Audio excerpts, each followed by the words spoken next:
કુકોડા કોઈ અને નાથકુવા ગામમાં બનેલી ઘટનાનો આપને જાણકારી આપવા માંગુ છું। આ બે એવા ગામ છે કે જ્યાં કોઈ બી મુસ્લિમ પરિવાર નથી રહેતો। આ બે ગામમાં એક બી મુસ્લિમ નથી, જ્યાં ના કોઈ મસ્જિદ છે કે ન કોઈ દરગાહ છે, પરંતુ આ ગામના તલાટી કમ મંત્રીએ અગણિત નિકાહો રજીસ્ટર કઈ રીતે થઈ શકે,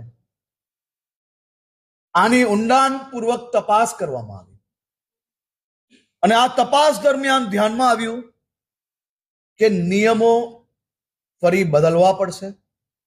આજના સમયની માંગ પ્રમાણે રાજ્યની બધી જ દીકરીઓ માતાઓને મજબૂત કવચ નવી પદ્ધતિ પ્રમાણે બનાવવું પડશે।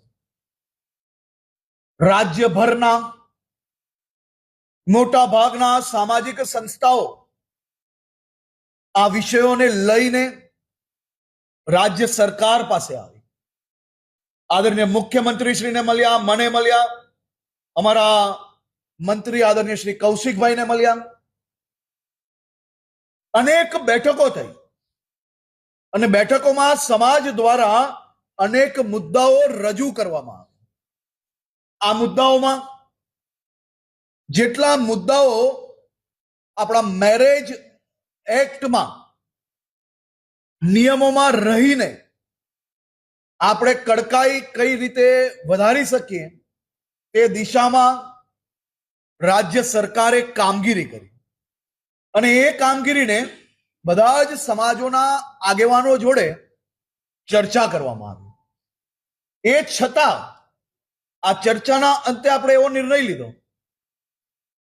કે સામાજિક આગેવાનો બી, માતા પિતાનો બી હિત જળવાય અને યુવક યુવતીનો બી હિત એટલો જ જળવાવો જરૂરી છે।